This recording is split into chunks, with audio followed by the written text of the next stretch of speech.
Entre la mer et les collines verdoyantes, l'ancienne aciérie de Bagnoli à l'ouest de Naples fut jadis l'une des plus importantes d'Europe jusqu'à sa fermeture dans les années 90. Pour la région, son démantèlement après 80 années d'activité fut synonyme de chômage et de pollution. Aujourd'hui, le site cherche à retrouver sa gloire d'antan à travers une réhabilitation qui débute par la décontamination des sols. L'un des aspects stratégiques clés d'un point de vue technique est la subdivision des zones en lots. En fait, c'est comme si j'avais pris un travail difficile, presque impossible à réaliser, et que je l'avais décomposé en un grand nombre d'activités simples et faciles. Nous avons créé un volant d'activités. C'est de bon augure pour les années à venir.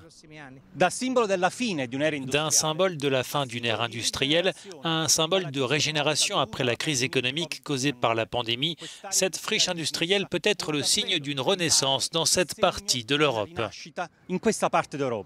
Le projet de réhabilitation de Bagnoli vise à rendre au site sa fonction originelle, un lieu où la nature, la biodiversité, l'agriculture et les services contribuent ensemble au développement économique de la ville.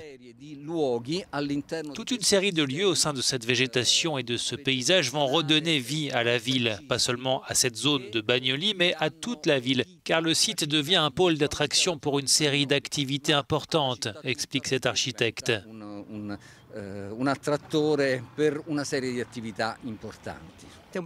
C'est un projet d'une grande beauté. Nous restaurons le littoral tel qu'il était à l'origine. Il y a tellement de verdure.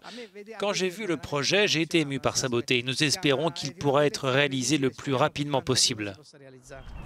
L'espoir désormais est de rendre bientôt ce site accessible aux citoyens. Un nouveau départ qui résonne encore plus fort après la pandémie de Covid-19.